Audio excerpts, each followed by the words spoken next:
Hello दोस्त नमस्कार। मैं आपका भाई शिव और आज हमारे अरुण यूपी 53 चैनल में स्वागत है।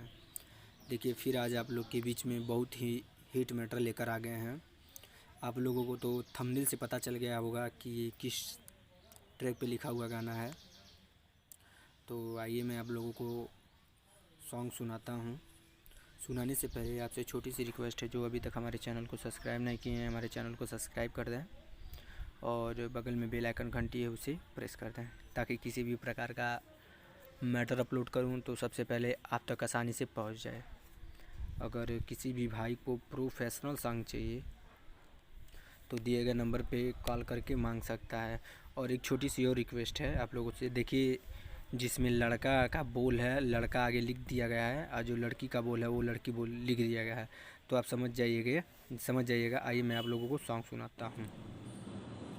हाँ, आरा में नाच के करौले बहनी मार हो, पूरा बिहार में मचौली हाहाकार हो। ए बाबू सुनो ना, हे आरा में नाच के करौले बहनी मार हो, पूरा बिहार में मचौली हाहाकार हो। ई जवानी पर जुमान कर जन अतना रे यादो बबुआन से ना सटना रे, न त पटना में फेर होई घटना रे। यादो बबुआन से ना सटना रे, न त पटना में फेर होई घटना रे। अंतरा पहला, केहू नाही छुए पाई हमारा पमुए पाई, देख ले हम सब काके जे भी हाथवा लगाई।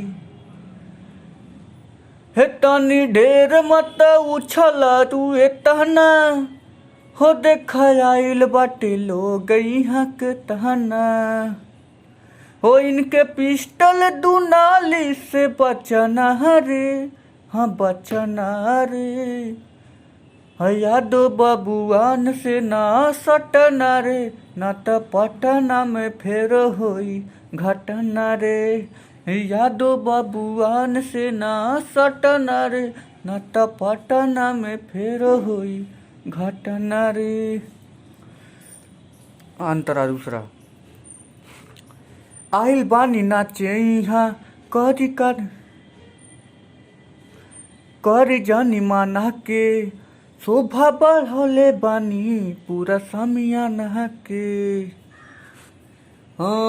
आइल बानी नाचे यहाँ करी जानी माना के, शोभा बढ़ले बानी पूरा समियाना के।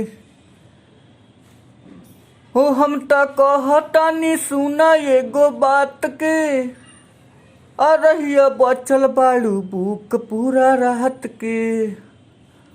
होई है बतिया राकेश के तू रटना रे, हरटना रे। यादो बबुआन से ना सटना रे, न त पटना में फेर होई घटना रे।